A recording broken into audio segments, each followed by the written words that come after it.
सत श्री अकाल। Vision Punjab TV देख रहे तमाम दर्शकों का स्वागत है। तुसीं देख रहे हो story of the day vision special ते मैं तुहाडे नाल रवि संगराहुर। अज असीं गल करांगे केंद्र सरकार वालों हाल ही विच लए गए फैसले ते, जिस विच केंद्र सरकार ने कहा है कि 9 लोग जिहड़े खालिस्तान नूं समर्थन करदे आ उन्हां नूं सरकार अतवादी घोषित करदी है। सरकार दे नज़रिए ते नज़रसानी करन दी कोशिश करांगे ते देखांगे कि सरकार ने इन्हां लोकां नूं क्यों ते किन्हां चीज़ां नूं लैके अतवादी घोषित किया है।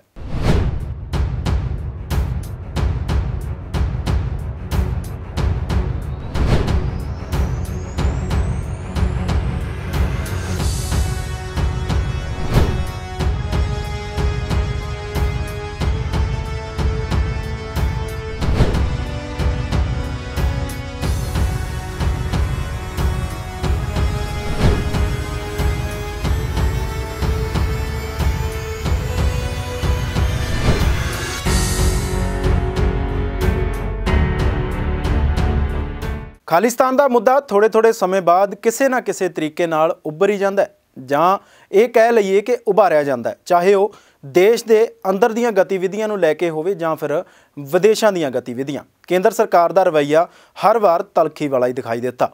हाल ही विच केंद्र सरकार के गृह विभाग वालों एक वड्डा फैसला जारी होया, जिस विच 9 व्यक्ति जो खालिस्तानी समर्थक दसे जा रहे हैं, जिन्हां विच SFJ के कानूनी सलाहकार गुरपतवंत सिंह पन्नू, वधावा सिंह बब्बर, लखवीर सिंह, रणजीत सिंह, भुपिंदर सिंह पिंदा, हरदीप सिंह निज्जर अते परमजीत सिंह आदि का नाम शामिल है।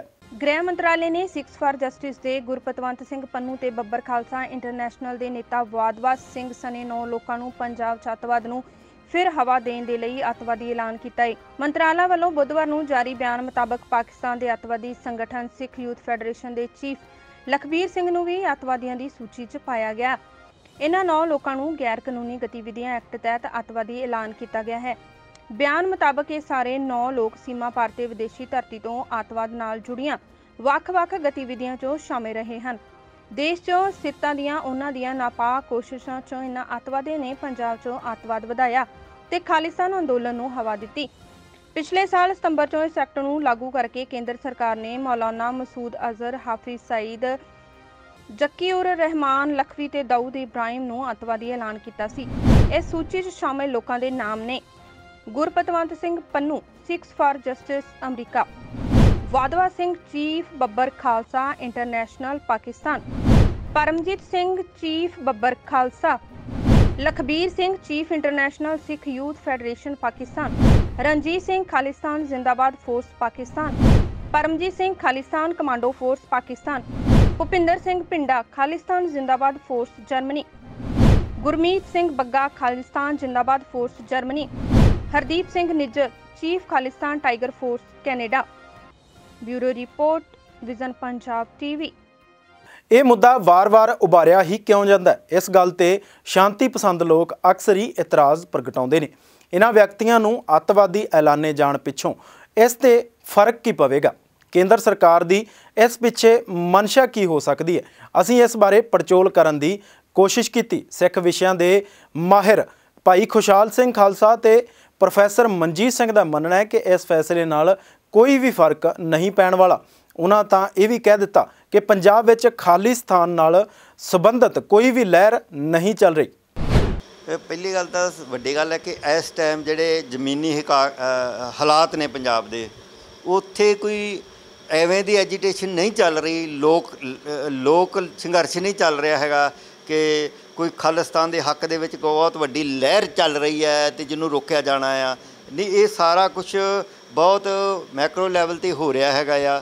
हाँ, ਵੱਖ-ਵੱਖ ਧਿਰਾਂ ने ਵੱਖ-ਵੱਖ विचार रखते आ। वो पहला भी इस तरह दे उन्होंने प्रोग्राम रहे हैं, भावें सिमरजीत सिंह मान है, अतिंदरपाल है, दल खालसा आ तो होर बहुत सारिया धिरां चलियां हुई ने। तो जितों तक ये 9 बंदियां दे दा सवाल हैगा आ जिहड़े जिन्हां दा नां केंद्र सरकार वालों लाया गया, अतवादी ऐलानिया गया है इन्हां नूं। इस तरह के ऐलान उन्होंने चो बहुत सारे बंदे पहले ही एवं दी गतिविधियां जोड़े आ वो इनवॉल्व ने, तो उन्होंने दी एंट्री बैन हैगी आ। तो यदा मैनूं लगदा है कि मीडिया दे विच शोषित तो बिना, क्योंकि जिहड़ा जित्थों तक गुरवंत पन्नू दे सवाल हैगा आ, ਉਹਦੇ ਨਾਲ ਕੋਈ ਮੈਨੂੰ ਨਹੀਂ ਲੱਗਦਾ ਕਿ ਉਹਨਾਂ ਨੇ ਇੰਡੀਆ 'ਚ ਆਉਣਾ ਹੈ ਜਾਂ ਉਹਨਾਂ ਦੀ ਐਕਟੀਵਿਟੀਆਂ ਇੰਡੀਆ ਦੇ ਵਿੱਚ ਬਹੁਤ ਸਾਰਾ ਵੱਡਾ ਹੰਗਾਰਾ ਮਿਲ ਰਿਹਾ ਹੈ ਜਿਸ ਕਰਕੇ ਉਹਨੂੰ ਕੋਈ ਪ੍ਰਭਾਵ ਪਏਗਾ। ਉਹ ਬਹੁਤ ਸੀਮਤ ਜੇ ਖੇਤਰ ਦੇ ਵਿੱਚ ਉਹਨਾਂ ਦੀ ਪਹੁੰਚ ਹੈਗੀ ਆ ਅਤੇ ਮੈਨੂੰ ਨਹੀਂ ਲੱਗਦਾ ਕਿ ਉਹਨਾਂ ਦਾ ਉਹਦੇ ਕਰਨ ਨਾਲ ਕੋਈ ਬਹੁਤ ਜ਼ਿਆਦਾ ਫਰਕ ਪਏਗਾ।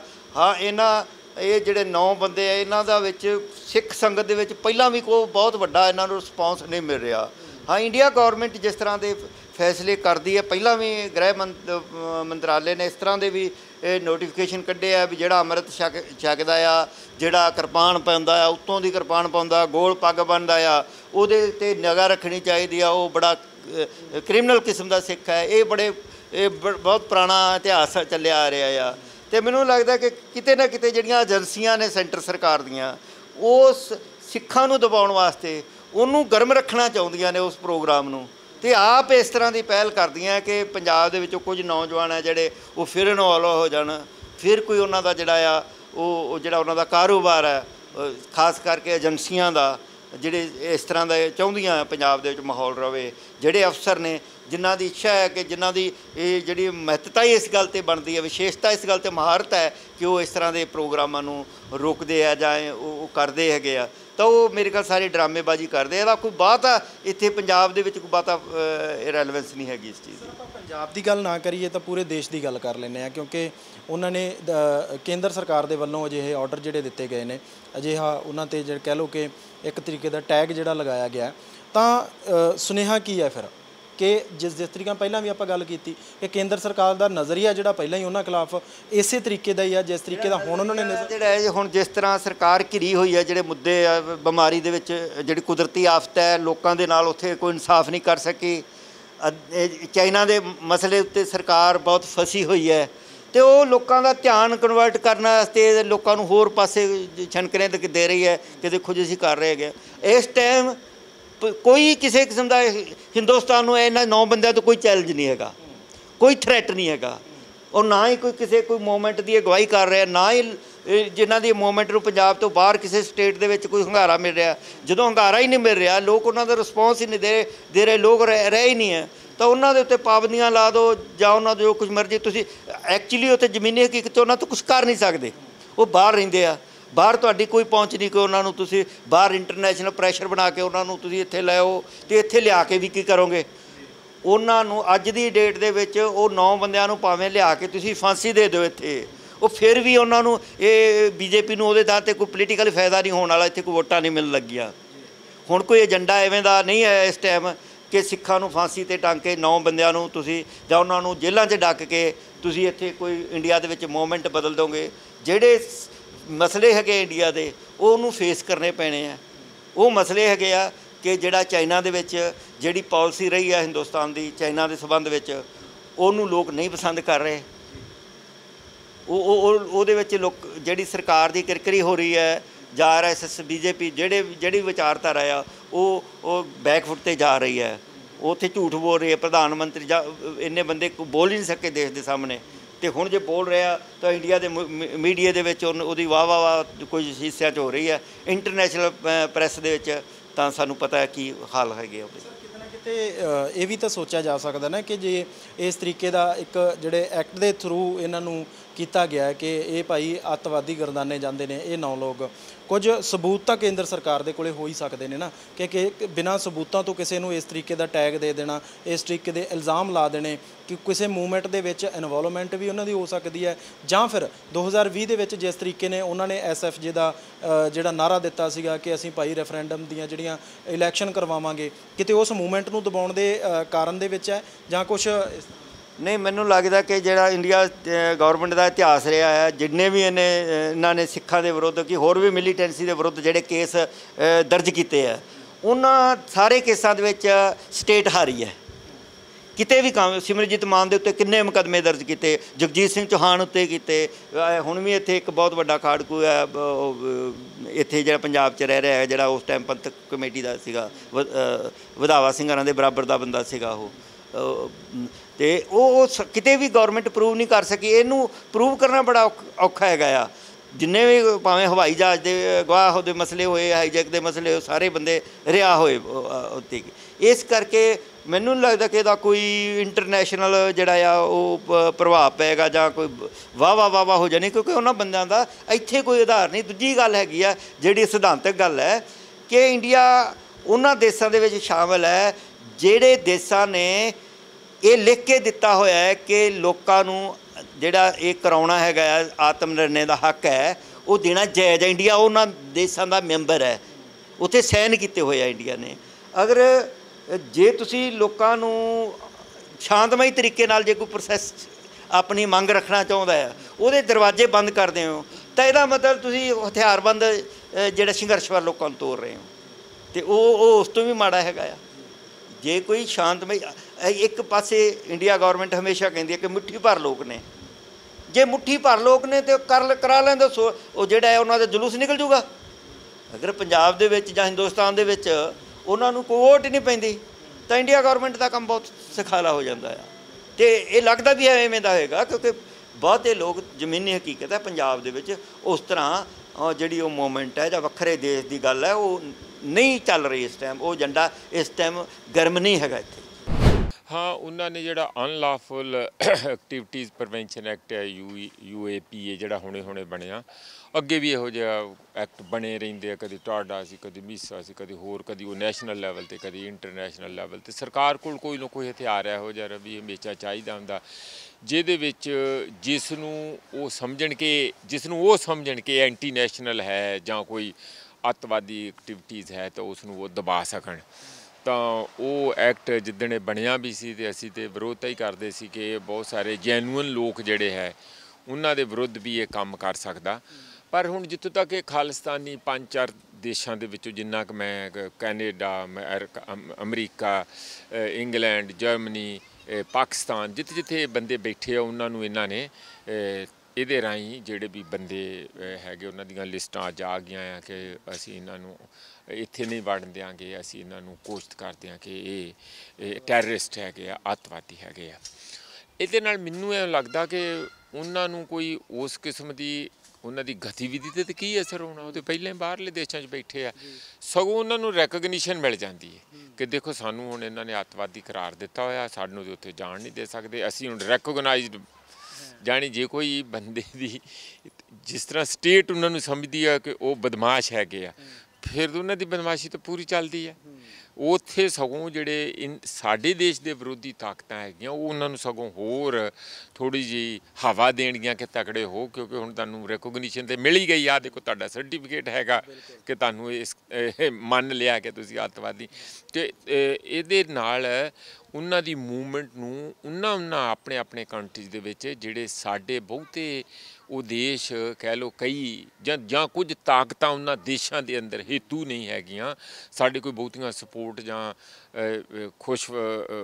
ਸਾਡੇ ਦੇਸ਼ ਲਈ ਖੁਸ਼ੀ ਨਹੀਂ ਚਾਹੁੰਦੀਆਂ।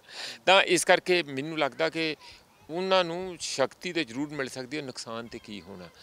ਦੂਸਰਾ ਆ ਕਿ ਇਹਨਾਂ ਗੱਲਾਂ ਨੂੰ ਤੁਸੀਂ ਇਕੱਲਾ ਕਾਨੂੰਨ ਦੇ ਤੱਕ ਨਹੀਂ, ਕਾਨੂੰਨ ਨੂੰ ਪਾਸ ਕਰਤਾ, ਲਾਗੂ ਕਰਤਾ, ਉਹਦੇ ਨਾਲ ਇਹ ਮੂਵਮੈਂਟਾਂ ਜਾਂ ਇਹੋ ਜਿਹੀ ਸੋਚ ਜਾਂ ਕਿਸੇ ਕਿਸਮ ਦੀ ਵੀ ਵਿਵਸਥਾ ਉਹਨੂੰ ਕੋਈ ਬਹੁਤਾ ਨੁਕਸਾਨ ਨਹੀਂ ਤੁਸੀਂ ਪਹੁੰਚਾ ਸਕਦੇ। ਇਹ ਤਾਂ ਰਾਜਨੀਤਿਕ ਸਵਾਲ ਹੈਗੇ, ਉਹਨਾਂ ਨੂੰ ਰਾਜਨੀਤਿਕ ਲੈਵਲ ਦੇ ਉੱਤੇ ਹੀ ਐਡਰੈਸ ਕਰਨਾ ਪੈਂਦਾ, ਉਹਨੂੰ ਸੰਬੋਧਨ ਕਰਨਾ ਚਾਹੀਦਾ। ਮੇਰਾ ਖਿਆਲ ਉਹਦੇ ਪ੍ਰਤੀ ਜਾਂ ਉਸ ਕਿਸਮ ਦਾ ਕੋਈ ਸੰਬੋਧਿਤ ਹੋਣਾ ਉਹਦੇ ਕੋਈ ਉਪਰਾਲੇ ਨਹੀਂ ਆ, ਇੱਕੋ ਹੀ ਆ ਕਿ ਡੰਡਾ ਮਾਰੋ ਅਤੇ ਖਤਮ ਹੋ ਜੂ, ਇਸ ਤਰ੍ਹਾਂ ਹੁੰਦਾ ਨਹੀਂ ਹੈਗਾ। ਇਹ ਜੇ ਕੋਈ ਮਾਮਲਾ ਹੈਗਾ ਤਾਂ ਉਹ ਇੱਕ ਡਾਇਲਾਗ ਰਾਹੀਂ, ਉਹ ਇੱਥੇ ਵੀ ਬੰਦੇ ਬੈਠੇ ਸਾਡੇ ਜਾ ਕੇ ਆ ਸ਼੍ਰੋਮਣੀ ਅਕਾਲੀ ਦਲ ਅੰਮ੍ਰਿਤਸਰ ਕੀ ਉਹ ਤਾਂ ਖਾਲਿਸਤਾਨ ਜਿੰਦਾਬਾਦ ਹਰ ਰੈਲੀ 'ਚ ਨਾਅਰੇ ਲਾਉਂਦੇ, ਝੰਡੇ ਆ ਵੱਡੀ ਰੈਲੀ 'ਚ। ਮੈਂ ਚੱਬੇ 'ਚ ਗਿਆ ਸੀ, ਉੱਥੇ ਨਾਅਰੇ ਲੱਗ ਰਹੇ ਸੀ, ਲੈ ਕੇ ਰਵਾਂਗੇ ਖਾਲਿਸਤਾਨ।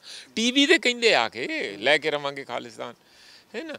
ਇਸ ਕਰਕੇ ਜਦੋਂ ਉਹ ਬੰਦੇ ਸਾਰੇ ਇੱਥੇ ਬੈਠੇ ਕਰੀ ਜਾਂਦੇ ਆ ਔਰ ਇਲੈਕਸ਼ਨਾਂ ਵੀ ਲੜਦੇ ਆ, ਉਹ ਜਿਹੜੇ 7 ਸਮੁੰਦਰੋਂ ਪਾਰ ਬੈਠੇ ਆ ਉਹਨੂੰ ਕਰਨ ਦੇ ਨਾਲ ਕਿੰਨਾ ਕੁ ਫਰਕ ਪੈਣਾ। ਹਾਂ, ਜੇ ਜੋ ਸਾਡੇ ਪੰਜਾਬ ਦੇ ਅੰਦਰ ਹਾਲਾਤ ਹੈਗੇ ਅੱਜ, ਜਿਵੇਂ ਸਾਰਾ ਯੂਥ ਬਾਹਰ ਨੂੰ ਭੱਜਾ ਜਾਂਦਾ, ਬੁਰਾ ਹਾਲ ਇੱਥੇ ਦੇ ਪਾਣੀ ਦਾ, ਧਰਤੀ ਦਾ, ਖੇਤੀ ਦਾ, ਤੁਸੀਂ ਦੇਖਦੇ ਆ ਬੇਰੁਜ਼ਗਾਰੀ ਕਿੰਨੀ ਫੈਲੀ ਆ, ਹੋਰ ਸਾਰੀਆਂ ਹਾਲਾਤ ਜੇ। ਔਰ ਇਹ ਲੋਕ ਇਸ ਗੱਲ ਫੈਸਲਾ ਕੁਨ ਹਾਲਾਤ ਦੇ ਨਾਲ ਅੱਗੇ ਵਧੂ ਲੋਕ ਹੈਗੇ ਆ। ਇਹ ਥੱਲੇ ਮਤਲਬ ਦਬੇ ਹੋਏ ਦੱਬੇ ਰਹਿਣ ਵਾਲੇ ਤੇ ਹੈ ਨਹੀਂ, ਕਿਸੇ ਦੇ ਦਬਾਅ ਥੱਲੇ ਕੰਮ ਕਰਨ ਵਾਲੇ ਨਹੀਂ ਹੈ। ਤੇ ਜੇ ਹਾਲਾਤ ਨਹੀਂ ਸੁਧਰਨਗੇ, ਇਹੋ ਜਿਹਾ ਮਟੀਰੀਅਲ ਆਧਾਰ ਰਵੀ 'ਚ ਬਣਿਆ ਰਹੂਗਾ, ਇਹ ਬੈਨ ਕਰਨ ਜਾਂ ਨਾ ਕਰਨ ਉਹ ਵਧੀ ਜਾਣਾ। ਅਸੀਂ 2 ਮੂਵਮੈਂਟਾਂ ਅੱਗੇ ਦੇਖੀਆਂ। ਨਕਸਲਾਈਟ ਮੂਵਮੈਂਟ ਬੜੀ ਸਟਰੋਂਗ ਸੀ, ਉਹਨਾਂ ਹਾਲਾਤਾਂ 'ਚ ਹੀ ਹਰਾ ਇਨਕਲਾਬ ਆਇਆ ਸੀ PL 480 ਦੇ ਤਹਿਤ, ਤਾਂ ਕਿ ਇਹਨਾਂ ਦੀ ਰਾਜਨੀਤਿਕ ਗਤੀਵਿਧੀ ਨੂੰ ਥੋੜ੍ਹਾ ਖਤਮ ਕੀਤਾ ਜਾਏ, ਔਰ ਉਹਦੇ ਨਾਲ ਉਹ ਹੋਈ ਵੀ। ਫਿਰ ਆਪਾਂ ਦੇਖੋ 84 ਜਾਂ 84 ਤੋਂ ਬਾਅਦ ਦਾ ਜਿਹੜਾ ਖਾੜਕੂਵਾਦ ਦੇਖਿਆ, ਸਿੱਖ ਖਾੜਕੂਵਾਦ ਦੇਖਿਆ, ਫਿਰ ਇਹ ਥੱਲੇ ਗਿਆ। ਇਸ ਲਈ ਇੱਥੇ ਦੇ ਕੁਛ ਤੇ ਇਹਦੀ ਮਿੱਟੀ ਧਰਤੀ ਦੇ ਵਿੱਚ ਇਹੋ ਜਿਹੀ ਰਾਜਨੀਤਿਕ ਫਿਜ਼ਾ ਘੁਲੀ ਰਹਿੰਦੀ ਹੈ ਕਿ ਹਾਂ ਬਿਲਕੁਲ ਬੋਲੇ ਸੋ ਨਿਹਾਲ ਦਾ ਨਾਰਾ ਲਾ ਕੇ ਜਿਹੜੀ ਵਾਰ ਕਰਾਈ ਹੈ ਤੇ ਲੜਾਈ ਲਈ ਔਰ ਸ਼ਹਾਦਤ ਲਈ ਤਿਆਰ ਰਹਿਣਾ। ਪਰ ਜੇ ਆਧਾਰ ਵੀ ਮੌਜੂਦ ਰਹੂਗਾ, ਮਟੀਰੀਅਲ ਆਧਾਰ, ਉਸ ਨੂੰ ਐਡਰੈਸ ਨਹੀਂ ਕਰੋਗੇ ਤਾਂ ਫਿਰ 100 ਕਾਨੂੰਨ ਬਣਾ ਲਓ, 100 ਤੁਸੀਂ ਦਬਾਉਣ ਦੀ ਗੱਲ ਕਰ ਲਓ, ਉਹ ਦਬੂਗੀ ਨਹੀਂ। ਇਸ ਲਈ ਜ਼ਿਆਦਾ ਇੰਪੋਰਟੈਂਟ ਆ ਕਿ ਇਹਨੂੰ ਬੈਨ ਕਰਨਾ, ਕਿ ਇਹਨੂੰ ਤੁਸੀਂ ਦੇਸ਼ਾਂ ਵਿਦੇਸ਼ਾਂ ਦੇ ਵਿੱਚ ਟੈਰਰਿਸਟ ਘੋਸ਼ਿਤ ਕਰਨਾ। ਉਹਦਾ ਕੋਈ ਨਾ, ਉਹਨਾਂ ਦਾ ਕੋਈ ਉੱਥੇ ਬਹੁਤ ਆਧਾਰ ਆ। ਸੱਚੀ ਗੱਲ ਤਾਂ ਰਵੀ ਇਹ ਆ, ਕੋਈ ਨਹੀਂ ਬਹੁਤਾ। ਅਮਰੀਕਾ ਦੇ ਵਿੱਚ ਕਿੰਨਾ ਨੂੰ ਗੁਰਪਤਵੰਤ ਪੰਨੂ ਨੂੰ ਪੁੱਛਦੇ ਆ, ਥੋੜ੍ਹਾ ਜਿਹਾ ਕਿਤੇ ਨਾਅਰੇ ਲਾ ਲਏ ਗੁਰਦੁਆਰਿਆਂ 'ਚ, ਥੋੜ੍ਹਾ ਬਹੁਤ ਕਿਤੇ ਕੋਈ ਜਲਸਾ ਜਲੂਸ ਕਰ ਲਿਆ, ਕਿਤੇ ਪਿੰਡਰਾਂ ਵਾਲੇ ਦੀ ਫੋਟੋ ਲਾਤੀ, ਕੋਈ ਕੰਧਾਂ 'ਤੇ ਲਿਖਤਾ, ਇੰਨਾ ਕੀ ਹੈ। ਇਹ ਤੋਂ ਵੱਧ ਕੋਈ ਏਡਾ ਬਾਹਰ ਜਾ ਕੇ ਤੇ ਕੋਈ ਇਨਕਲਾਬ ਲੈਣ ਜਿਹੋ ਜਿਹਾ ਗਦਰੀ ਬਾਬੇ ਗਏ ਸੀ, ਕੋਈ ਨਹੀਂ ਕਰ ਰਿਹਾ। ਇਸ ਲਈ ਇਹਨਾਂ ਨੂੰ ਬਹੁਤੀ ਰੈਕੋਗਨੀਸ਼ਨ ਜਾਂ ਹਵਾ ਦੇਣ ਦੀ ਜਗ੍ਹਾ ਜਿਹੜੇ ਸਾਡੇ ਇੱਥੇ ਆਪਣੀਆਂ ਪ੍ਰੋਬਲਮਸ ਹੈਗੀਆਂ, ਮੁਸ਼ਕਲਾਂ ਹੈਗੀਆਂ, ਜਿਹੜੀਆਂ ਬਿਲਕੁਲ ਵਾਜਬ ਮੁਸ਼ਕਲਾਂ ਆ, ਉਸ ਨੂੰ ਕਿਵੇਂ ਤੁਸੀਂ ਸੰਬੋਧਿਤ ਹੋਣਾ, ਐਡਰੈਸ ਕਰਕੇ ਉਹਨੂੰ ਹੱਲ ਕਰਨ ਦੀ ਕੋਸ਼ਿਸ਼ ਕਰਨੀ, ਉਹ ਚੀਜ਼ ਤੈਅ ਕਰੂਗੀ ਕਿ ਕੀ ਆਉਣ ਵਾਲੇ ਸਮੇਂ 'ਚ ਲੋਕ ਇਸ ਕਿਸਮ ਦੀ ਅੱਤਵਾਦੀ ਮੂਵਮੈਂਟ ਤੋਂ ਪ੍ਰਭਾਵਿਤ ਹੋਣਗੇ ਜਾਂ ਨਹੀਂ ਹੋਣਗੇ। ਰਵੀ, ਸਿਆਸੀ ਪੱਖ ਤੋਂ ਆਮ ਆਦਮੀ ਪਾਰਟੀ ਦੇ ਸੁਨਾਮ ਤੋਂ ਵਿਧਾਇਕ ਅਮਨ ਅਰੋੜਾ ਨੇ ਕੇਂਦਰ ਸਰਕਾਰ ਦੇ ਇਸ ਫੈਸਲੇ ਦਾ ਸਮਰਥਨ ਕੀਤਾ। ਉਹਨਾਂ ਕਿਹਾ ਕਿ ਦੇਸ਼ ਅਤੇ ਖਾਸ ਕਰਕੇ ਪੰਜਾਬ ਦੀ ਸ਼ਾਂਤੀ ਨੂੰ ਢਾਹ ਲਾਉਣ ਵਾਲਿਆਂ ਖਿਲਾਫ ਸਖਤ ਤੋਂ ਸਖਤ ਕਾਰਵਾਈ ਹੋਣੀ ਹੀ ਚਾਹੀਦੀ ਹੈ। ਦੇਖੋ, ਮੈਂ ਸਮਝਦਾ ਕਿ ਜਿਸ ਤਰੀਕੇ ਨਾਲ ਭਾਰਤ ਸਰਕਾਰ ਨੇ ਗੁਰਪਤਵੰਤ ਸਿੰਘ ਪੰਨੂ ਸਮੇਤ 9 ਵਿਅਕਤੀਆਂ ਨੂੰ ਅੱਤਵਾਦੀ ਕੋਸ਼ਿਸ਼ ਕੀਤਾ, ਮੈਂ ਸਮਝਦਾ ਕਿ ਬਿਲਕੁਲ ਸਹੀ ਕਦਮ ਹੈ, ਕਿਉਂਕਿ ਪੰਜਾਬ ਆਲਰੇਡੀ ਅੱਤਵਾਦ ਦੇ ਸਮੇਂ ਦੌਰਾਨ ਤਕਰੀਬਨ 35,000 ਕੀਮਤੀ ਜਾਨਾਂ ਨੇ ਜਿਹੜੀਆਂ ਉਹ ਗਵਾ ਚੁੱਕਿਆ। ਉਹ ਕਾਲਾ ਦੌਰ ਸੀਗਾ ਜਦ ਬੱਸਾਂ ਦੇ ਵਿੱਚੋਂ ਉਤਾਰ ਕੇ ਦੁਕਾਨਾਂ ਦੇ ਉੱਪਰ ਬੈਠੇ ਔਰ ਨਿਰਦੋਸ਼ ਲੋਕ ਨੇ ਜਿਹੜੇ ਉਹ ਮਾਰੇ ਗਏ। ਔਰ ਮੈਂ ਸਮਝਦਾ ਕਿ ਅੱਜ ਉਹ ਕਾਲਾ ਦੌਰ ਹੈ ਜਿਹੜਾ ਉਹ ਪੰਜਾਬ ਦੇ ਵਿੱਚ ਕੋਈ ਵੀ ਨਹੀਂ ਚਾਹੁੰਦਾ ਹੈਗਾ, ਪਰ ਕੁਝ ਅਜਿਹੇ ਸ਼ਰਾਰਤੀ ਅੰਸਰ ਨੇ ਜਿਹੜੇ ਬਾਹਰਲੇ ਮੁਲਕਾਂ ਦੇ ਵਿੱਚ ਬੈਠ ਕੇ ਅੱਜ ਵੀ ਪੰਜਾਬ ਦੇ ਵਿੱਚ ਅੱਗ ਲਗਾਉਣਾ ਚਾਹੁੰਦੇ ਨੇ। ਸੋ ਅਜਿਹੇ ਵਿਅਕਤੀਆਂ ਨੂੰ ਸਰਕਾਰ ਨੂੰ ਨੱਥ ਪਾਉਣੀ ਚਾਹੀਦੀ ਹੈ ਤੇ ਇਨਸ਼ੋਰ ਕਰਨਾ ਚਾਹੀਦਾ ਹੈ ਕਿ ਕੋਈ ਵੀ ਵਿਅਕਤੀ ਜਿਹੜਾ ਕਿ ਪਾਕਿਸਤਾਨ ਜਾਂ ਕਿਸੇ ਹੋਰ ਵਿਦੇਸ਼ੀ ਤਾਕਤਾਂ ਦੇ ਹੱਥਾਂ ਦੇ ਵਿੱਚ ਖੇਡ ਕੇ ਪੰਜਾਬ ਦੇ ਵਿੱਚ, ਭਾਰਤ ਦੇ ਵਿੱਚ ਅੱਗ ਲਾਉਣਾ ਚਾਹੁੰਦਾ ਹੈ, ਉਹਨਾਂ ਨੂੰ ਕਿਸੇ ਤਰੀਕੇ ਨਾਲ ਵੀ ਬਖਸ਼ਿਆ ਨਾ ਜਾਵੇ ਤੇ ਉਹਨਾਂ ਦੇ ਉੱਪਰ ਸਖਤ ਤੋਂ ਸਖਤ ਕਾਰਵਾਈ ਹੋਣੀ ਚਾਹੀਦੀ ਹੈ। ਕਿਉਂਕਿ ਪੰਜਾਬ ਉਹ ਗੁਰੂਆਂ ਪੀਰਾਂ ਫਕੀਰਾਂ ਦੀ ਧਰਤੀ ਹੈ। ਜਦ ਇੱਥੇ ਹਰੇਕ ਧਰਮ, ਮਜ਼ਹਬ, ਫਿਰਕੇ, ਹਿੰਦੂ, ਮੁਸਲਿਮ, ਸਿੱਖ, ਈਸਾਈ ਸਾਰੇ ਇੱਥੇ 9 ਮਾਸ ਦੇ ਰਿਸ਼ਤੇ ਦੇ ਵਿੱਚ ਰਹਿੰਦੇ ਨੇ ਤੇ ਇਹ ਲੋਕ ਜਿਹੜੇ ਆਪਣੀਆਂ ਰੋਟੀਆਂ ਸੇਕਣੀਆਂ ਚਾਹੁੰਦੇ ਨੇ ਸਿਆਸੀ ਜਾਂ ਪੈਸਿਆਂ ਪੱਖੋਂ, ਉਹਨਾਂ ਨੂੰ ਪੰਜਾਬ ਦੇ ਵਿੱਚ ਅੱਗ ਲਾਉਣ ਦੀ ਇਜਾਜ਼ਤ ਹੈ ਜਿਹੜੀ ਉਹ ਬਿਲਕੁਲ ਵੀ ਨਹੀਂ ਦਿੱਤੀ ਜਾਣੀ ਚਾਹੀਦੀ। ਤੇ ਸਾਰੇ ਪੰਜਾਬੀ ਰਲ ਕੇ ਅਜਿਹੇ ਲੋਕਾਂ ਦਾ ਮੂੰਹ ਤੋੜਵਾ ਜਵਾਬ ਹੈ ਜਿਹੜਾ ਉਹ ਦੇਣ ਲਈ ਤਿਆਰ ਨੇ। ਪੰਜਾਬ ਵਿੱਚ ਖਾਲਿਸਤਾਨ ਦੀ ਲਗਾਤਾਰ ਮੰਗ ਉਭਾਰਨ ਵਾਲੀ ਸ਼੍ਰੋਮਣੀ ਅਕਾਲੀ ਦਲ ਅੰਮ੍ਰਿਤਸਰ ਦੇ ਚੰਡੀਗੜ੍ਹ ਤੋਂ ਪ੍ਰਧਾਨ ਗੋਪਾਲ ਸਿੰਘ ਸਿੱਧੂ ਨੇ ਸਰਕਾਰ ਦੇ ਇਸ ਫੈਸਲੇ ਨੂੰ ਗਲਤ ਕਰਾਰ ਦਿੱਤਾ ਹੈ। ਉਹਨਾਂ ਕਿਹਾ ਕਿ ਅੱਤਵਾਦੀ ਐਲਾਨੇ ਜਾਣ ਵਾਲੇ ਲੋਕਾਂ ਖਿਲਾਫ ਕਦੇ ਵੀ ਕੋਈ ਕੇਸ ਦਰਜ ਨਹੀਂ ਹੋਇਆ। ਸਰਕਾਰ ਨੇ ਅਜਿਹਾ ਫੈਸਲਾ ਕਿਉਂ ਲਿਆ, ਇਸ ਦਾ ਸਰਕਾਰ ਨੂੰ ਜਵਾਬ ਦੇਣਾ ਪਏਗਾ। ਗੱਲ ਇਹ ਹੈ ਜੀ, ਜੋ ਕੇਂਦਰ ਸਰਕਾਰ ਦਾ ਫੈਸਲਾ ਆਇਆ ਉਹ ਪੜ੍ਹ ਕੇ ਬੜੀ ਹੈਰਾਨਗੀ ਹੁੰਦੀ ਹੈ। ਮਿਨੋਰਟੀ ਨੂੰ, ਘੱਟ ਗਿਣਤੀਆਂ ਨੂੰ, ਉਹ ਕਿਸ ਤਰੀਕੇ ਦੇ ਨਾਲ ਕਿਸੇ ਬੰਦੇ ਨੂੰ ਬਿਨਾਂ ਕਿਸੇ ਟਰਾਇਲ ਚਲਾਇਓ, ਬਿਨਾਂ ਕਿਸੇ ਨਾ ਉਤੇ ਕਿਸੇ ਦੇ ਉੱਤੇ, ਇਹਨਾਂ ਦੇ ਉੱਤੇ ਬਹੁਤੇ ਬੰਦਿਆਂ ਦੇ ਉੱਤੇ ਜਿਹਨਾਂ ਦੇ ਨਾਂ ਲੈ ਰਹੇ ਨੇ, ਔਰ ਇਹ ਸਰਕਾਰ ਦੱਸੇ ਵੀ ਇਹਨਾਂ ਉੱਤੇ 302 ਦੇ ਮੁਕੱਦਮੇ ਕਿੰਨੇ ਦਰਜ ਨੇ, 306 ਦੇ ਕਿੰਨੇ ਨੇ, 307 ਦੇ ਕਿੰਨੇ ਨੇ, ਕਿਹੜਾ ਇਹਨਾਂ ਨੇ ਬੰਬ ਛਿੜ ਦਿੱਤਾ ਹੈ, ਕਿਹੜੀ ਇਹਨਾਂ ਨੇ ਗੋਲੀ ਚਲਾ ਦਿੱਤੀ ਹੈ, ਕਿਹੜਾ ਇਹਨਾਂ ਨੇ ਇੱਥੇ ਦੰਗਾ ਕਰਵਾ ਦਿੱਤਾ ਹੈ, ਕਿਹੜੀ ਇੱਥੇ ਮੂਵਮੈਂਟ ਚੱਲ ਪਈ ਹੈ ਜਿਹੜੀ ਇੱਥੇ ਮਾਰੋ ਮਾਰੀ ਦੀ ਚੱਲ ਪਈ ਹੈ ਕਿ ਇਹਨਾਂ ਨੂੰ ਅੱਤਵਾਦੀ ਐਲਾਨਣਾ ਸਰਕਾਰ ਦੀ ਮਜਬੂਰੀ ਬਣ ਗਈ ਸੀ। ਇਹ ਸਰਕਾਰ ਨੇ ਸਰਾਸਰ ਗਲਤ ਹੈ। ਸਰਕਾਰ ਇਸ ਗੱਲ ਦਾ ਜਵਾਬ ਦੇਵੇ ਤੱਥਾਂ ਦੇ ਆਧਾਰ ਉੱਤੇ, ਤਾਂ ਇਹ ਗੱਲ ਮੰਨੀ ਜਾ ਸਕਦੀ ਹੈ ਵੀ ਇਹਨਾਂ ਬੰਦਿਆਂ ਨੇ ਸਾਡੀ ਕੰਟਰੀ ਦੇ ਵਿੱਚ ਵੀ ਆਹ ਬੰਦੇ ਮਾਰੇ ਨੇ, ਆਹ ਕੁਛ ਕੀਤੇ ਨੇ। ਕਿਸੇ ਬੰਦੇ ਦਾ 57 ਦੇ ਵਿੱਚ ਵੀ ਕਈਆਂ ਬੰਦਿਆਂ ਦਾ ਮੈਨੂੰ ਐ ਲੱਗਦਾ ਇਹਨਾਂ ਦੇ ਵਿੱਚ ਨਾਂ ਨਹੀਂ ਹੋਣਾ ਵੀ ਜਿਹੜੇ ਬੰਦਿਆਂ ਦੇ ਉੱਤੇ ਇਹਨਾਂ 'ਤੇ ਪਾਬੰਦੀ ਲਾਈ ਹੈ। ਫਿਰ ਤੁਸੀਂ ਇਹ ਗੱਲ ਕਹੋਗੇ ਕਿ ਸ਼੍ਰੋਮਣੀ ਅਕਾਲੀ ਦਲ ਅੰਮ੍ਰਿਤਸਰ ਜਿਹੜਾ ਬੈਠਾ ਹੈ ਗੱਲ ਕਰਦਾ ਹੈ ਕਿ ਤੁਹਾਡੀ ਪਾਰਟੀ ਦੇ ਕਰਕੇ ਕਰਦਾ ਹੈ। ਇਹ ਬੇਸ਼ੱਕ ਇਹ ਸਾਡੀ ਪਾਰਟੀ ਦੇ ਨਹੀਂ, ਇਹ ਵੱਖੋ ਵੱਖ ਪਾਰਟੀ ਦੇ ਨੇ, ਵੱਖੋ ਵੱਖ ਯੂਨੀਅਨਾਂ ਨੇ, ਪਾਰਟੀਆਂ, ਮੂਵਮੈਂਟਾਂ, ਜੋ ਮਰਜ਼ੀ ਕਹਿ ਲਓ, NGO ਕਹਿ ਲਓ, ਉਹ ਹੈ ਨੇ। ਇਹ ਸਾਡੀ ਪਾਰਟੀ ਦੇ ਤਾਂ ਬੇਸ਼ੱਕ ਨਹੀਂ, ਪਰ ਦੁੱਖ ਦੀ ਗੱਲ ਇਹ ਹੈ ਕਿ ਇਹਨਾਂ ਉੱਤੇ ਇਸ ਤਰੀਕੇ ਦੀ ਪਾਬੰਦੀ ਲਾਉਣੀ ਇਹ ਸਰਾਸਰ ਸਰਕਾਰ ਦੀ ਗਲਤੀ ਹੈ ਜੀ। ਤਾਂ ਸਿੱਧੇ ਤੌਰ ਤੇ ਕਹਿ ਸਕਦੇ ਹਾਂ ਕਿ ਤੁਸੀਂ ਕੇਂਦਰ ਸਰਕਾਰ ਦੇ ਫੈਸਲੇ ਨੂੰ ਗਲਤ ਦੱਸਦੇ ਹੋ ਕਿ ਕੇਂਦਰ ਸਰਕਾਰ ਅਜਿਹਾ ਫੈਸਲਾ ਲੈ ਹੀ ਨਹੀਂ ਸਕਦੀ ਸੀ, ਜਾਣੀ ਕੇਂਦਰ ਸਰਕਾਰ ਦੇ ਫੈਸਲੇ ਦੇ ਖਿਲਾਫ ਜਾਂਦੇ ਹੋ ਤੁਸੀਂ? ਅਸੀਂ ਕੇਂਦਰ ਸਰਕਾਰ ਦੇ ਫੈਸਲੇ ਦੇ ਇਸ ਕਰਕੇ ਖਿਲਾਫ ਜਾਂਦੇ ਹਾਂ ਕਿ ਕੇਂਦਰ ਸਰਕਾਰ ਨੇ ਮਾਈਨੋਰਿਟੀ ਨੂੰ ਦੱਬਣ ਦੇ ਲਈ ਇੱਕੋ ਇੱਕ ਹਥਿਆਰ ਫੜ ਲਿਆ ਵੀ ਉਹਨੂੰ ਅੱਤਵਾਦੀ ਐਲਾਨ ਦਿਓ। ਹਾਲਾਂਕਿ ਇੱਕ ਅਮਰੀਕਾ ਦੇ ਵਿੱਚ ਬੈਠੇ ਨੇ, ਅਮਰੀਕਾ ਦੇ ਵਿੱਚ, ਕੈਨੇਡਾ ਦੇ ਵਿੱਚ, ਜਿਹੜੇ ਜਰਮਨੀ ਦੇ ਵਿੱਚ ਬੈਠੇ ਨੇ, ਜਿਹੜੇ ਲੋਕ ਉੱਥੇ ਬੈਠੇ ਨੇ, ਕਿ ਉੱਥੇ ਦੀ ਜੇ ਭਾਰਤ ਸਰਕਾਰ ਨੂੰ ਹਿੰਦੁਸਤਾਨ ਦੇ ਵਿੱਚ 5000 ਕਿਲੋਮੀਟਰ ਦੇ ਉੱਤੇ ਖਤਰਾ ਹੋ ਗਿਆ, ਜਿਹੜੀ ਕੰਟਰੀ ਦੇ ਵਿੱਚ ਬੈਠੇ ਨੇ, ਕੀ ਉੱਥੇ ਦੀ ਸਰਕਾਰ ਨੂੰ ਖਤਰਾ ਨਹੀਂ ਉਹਨਾਂ ਤੋਂ? ਇਹ ਉੱਥੇ ਦੀ ਸਰਕਾਰ ਨੂੰ ਵੀ ਤਾਂ ਖਤਰਾ, ਤੇ ਜਾਨ ਤਾਂ ਉਹਨਾਂ ਨੂੰ ਵੀ ਪਿਆਰੀ ਹੈ। ਕੰਟਰੀ ਦੇ ਵਿੱਚ ਬੰਬ ਧਮਾਕਾ ਤਾਂ ਉਹ ਵੀ ਨਹੀਂ ਚਾਹੁੰਦੇ, ਔਰ ਨਾ ਦੂਸਰੀ ਕੰਟਰੀ ਇਸ ਤਰੀਕੇ ਦੇ ਐਂ ਕਹਿੰਦੀ ਹੁੰਦੀ ਹੈ ਵੀ ਉੱਥੇ ਜਾ ਕੇ ਤੁਸੀਂ ਅਟੈਕ ਕਰਦੇ ਹੋ ਕਿ ਅਸੀਂ ਅੱਤਵਾਦੀ ਨੂੰ ਪਾਲਦੇ, ਕੌਣ ਕਹਿੰਦਾ ਹੁੰਦਾ।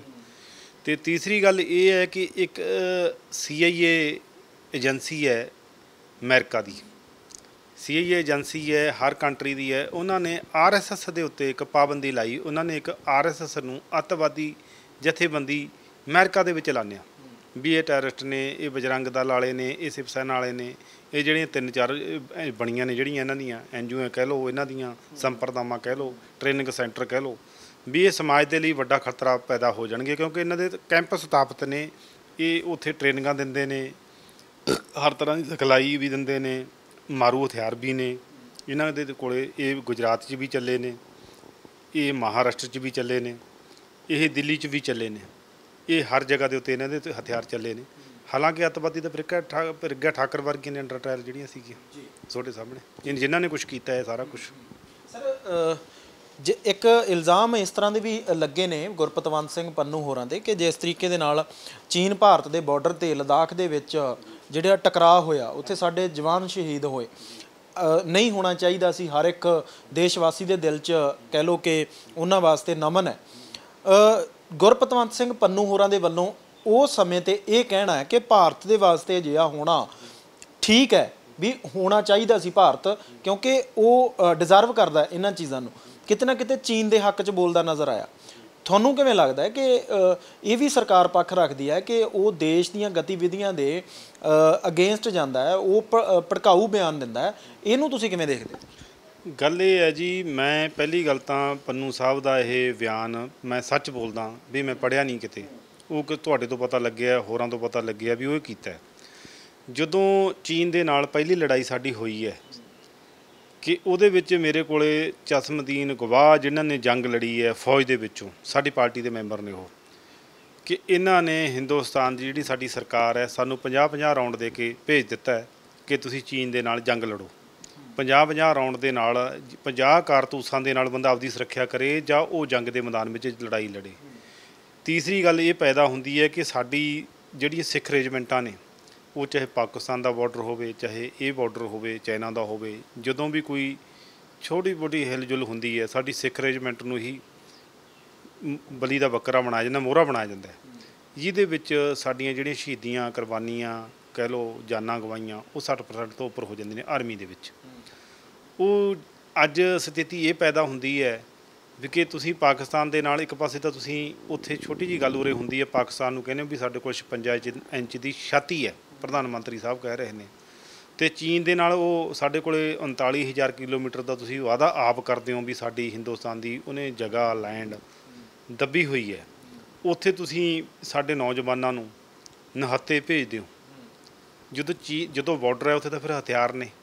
ਫਿਰ ਉਹ ਇੱਧਰ ਜਦੋਂ ਪਾਕਿਸਤਾਨ ਦੇ ਬਾਰਡਰ ਦੇ ਉੱਤੇ ਤੁਸੀਂ ਜਾਂਦੇ ਹੋ, ਦੇਖਦੇ ਹੋ, ਇੱਥੇ ਤੁਹਾਨੂੰ ਪਾਕਿਸਤਾਨ ਦੀ ਫੌਜ ਨਜ਼ਰ ਨਹੀਂ ਆਉਂਦੀ ਆਮ ਤੌਰ ਉੱਤੇ, ਸਿਰਫ ਉੱਥੇ ਵਾਹਗੇ ਬਾਰਡਰ ਦੇ ਉੱਤੇ ਸਿਰਫ ਉੱਥੇ ਆਉਂਦੀ ਹੈ। ਤੁਹਾਨੂੰ ਆਮ ਤੌਰ 'ਤੇ ਚੌਂਕੀਆਂ, ਹੋਰ ਟਿਕਾਣੇ ਪਾਕਿਸਤਾਨ ਦੀ ਫੌਜ ਦੇ ਨਜ਼ਰ ਨਹੀਂ ਆਉਂਦੇ।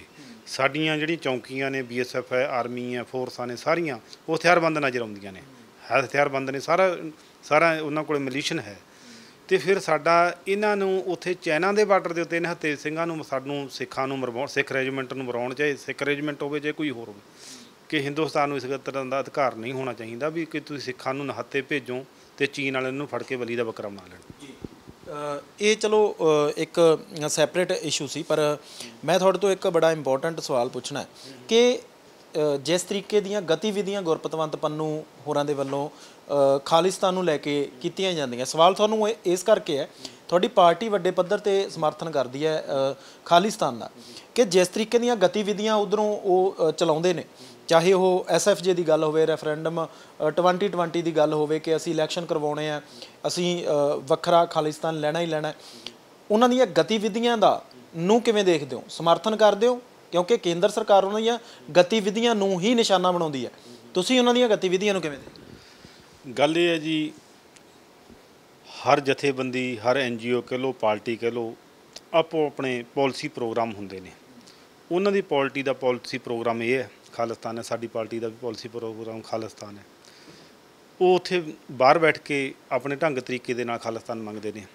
ਅਸੀਂ ਜਮਹੂਰੀਅਤ ਢੰਗ ਤਰੀਕੇ ਦੇ ਨਾਲ ਜਿੱਦੋ ਜਹਿਦ ਵੀ ਹੈ, ਸਾਡੀ ਫਿਜ਼ੀਕਲ ਲੜਾਈ ਵੀ ਹੈ, ਉਰੇ ਸਾਡੀ ਸਮਾਜਿਕ, ਫਿਜ਼ੀਕਲ, ਪੋਲੀਟੀਕਲ, ਸਾਡੀ ਤਾਂ ਲੜਾਈ ਸਾਰੀ ਇੱਥੇ ਚੱਲ ਰਹੀ ਹੈ। ਸਾਡੀ ਤਾਂ 35-36 ਸਾਲਾਂ ਦੇ ਉੱਤੋਂ ਸਾਡੀ ਲੜਾਈ ਸਿੱਖ ਸਟੇਟ ਦੇ ਲਈ ਹੈ, ਸਿੱਖ ਰਾਜ ਦੇ ਲਈ ਹੈ। ਉਹ ਇੱਥੇ ਬੈਠ ਕੇ ਆ ਸਾਡੀ। ਅਸੀਂ ਫਿਜ਼ੀਕਲ ਵੀ ਸੰਤਾਪ ਭੋਗਿਆ, ਅਸੀਂ ਜੇਲ੍ਹਾਂ ਵੀ ਕੱਟੀਆਂ ਨੇ, ਅਸੀਂ ਬੰਦੇ ਵੀ ਮਰਵਾ ਲਏ ਨੇ, ਅਤੇ ਸਾਨੂੰ ਝੂਠੇ ਕੇਸਾਂ ਦੇ ਵਿੱਚ ਵੀ ਸਰਕਾਰ ਨੇ ਫੜ ਕੇ ਬੰਦ ਕਰ ਹੀ ਰੱਖਿਆ ਸਾਨੂੰ। ਅਤੇ ਸਾਡੀ ਲੜਾਈ ਸਟੇਟਾਂ, ਸਿੱਖ ਸਟੇਟ ਦੇ ਲਈ ਹੈ, ਸਿੱਖਾਂ ਦੀ ਆਜ਼ਾਦੀ ਦੇ ਲਈ ਹੈ। ਉਹ ਅਸੀਂ ਲੜਦੇ ਹਾਂ। ਮਾਨ ਸਾਹਿਬ ਲੜਦੇ ਨੇ, ਸਰਦਾਰ ਸਿਮਰਜੀਤ ਸਿੰਘ ਮਾਨ ਜੀ ਕੌਮੀ ਪ੍ਰਧਾਨ ਨੇ ਸਾਡੇ, ਸਾਡੀ ਸਮੁੱਚੀ ਪਾਰਟੀ ਹੈ ਜਿਹੜੀ, ਉਹ ਸਾਡੀ ਪੰਜਾਬ ਦੀ ਹੈ, ਚਾਹੇ ਪੰਜਾਬ ਹੈ, ਚਾਹੇ ਹਰਿਆਣਾ ਹੈ, ਚਾਹੇ ਹਿਮਾਚਲ ਹੈ, ਚਾਹੇ ਕਸ਼ਮੀਰ ਹੈ, ਚਾਹੇ ਰਾਜਸਥਾਨ ਹੈ, ਚਾਹੇ ਗੁਜਰਾਤ ਹੈ, ਜਿੱਥੇ ਜਿੱਥੇ ਸਾਡੀ ਪਾਰਟੀ ਬੈਠੀ ਹੈ, ਅਤੇ ਉਹ ਸਾਡੀ ਲੜਾਈ ਲੜਦੀ ਹੈ। ਮਾਹਿਰਾਂ ਮੁਤਾਬਿਕ ਪੰਜਾਬ ਵਿੱਚ ਖਾਲਿਸਤਾਨ ਦੇ ਹੱਕ 'ਚ ਕੋਈ ਬਹੁਤੀ ਵੱਡੀ ਲਹਿਰ ਨਹੀਂ, ਪਰ ਫਿਰ ਵੀ ਪੰਜਾਬ ਨੂੰ ਇਸ ਮੁੱਦੇ 'ਤੇ ਲਗਾਤਾਰ ਨਿਸ਼ਾਨਾ ਬਣਾਇਆ ਜਾਂਦਾ ਰਿਹਾ। ਪੰਜਾਬ ਦੇ ਹਿਤੈਸ਼ੀ ਅਤੇ ਪੰਜਾਬ ਦਾ ਕਾਲਾ ਦੌਰ ਦੇਖ ਚੁੱਕੇ ਪੰਜਾਬ ਦੇ ਵਾਸੀ ਅਜਿਹੇ ਮੁੱਦਿਆਂ ਨੂੰ ਵਾਰ-ਵਾਰ ਨਾ ਉਭਾਰਨ ਦੀ ਲਗਾਤਾਰ ਮੰਗ ਕਰ ਰਹੇ ਨੇ। ਇਹ ਸੀ ਸਾਡਾ ਅੱਜ ਦਾ ਖਾਸ ਵਿਸ਼ਾ। ਅਜਿਹੇ ਬਹੁਤ ਸਾਰੇ ਖਾਸ ਵਿਸ਼ੇ ਤੇ ਮੁੱਦੇ ਲੈ ਕੇ ਹਮੇਸ਼ਾ ਤੁਹਾਡੇ ਸਾਹਮਣੇ ਹਾਜ਼ਰ ਹੁੰਦੇ ਰਹਾਂਗੇ। ਫਿਲਹਾਲ ਮੈਨੂੰ ਦਿਓ ਇਜਾਜ਼ਤ ਤੇ ਤੁਸੀਂ ਦੇਖਦੇ ਰਹੋ ਵਿਜ਼ਨ ਪੰਜਾਬ TV, ਹਰ ਕਦਮ ਤੁਹਾਡੇ ਨਾਲ।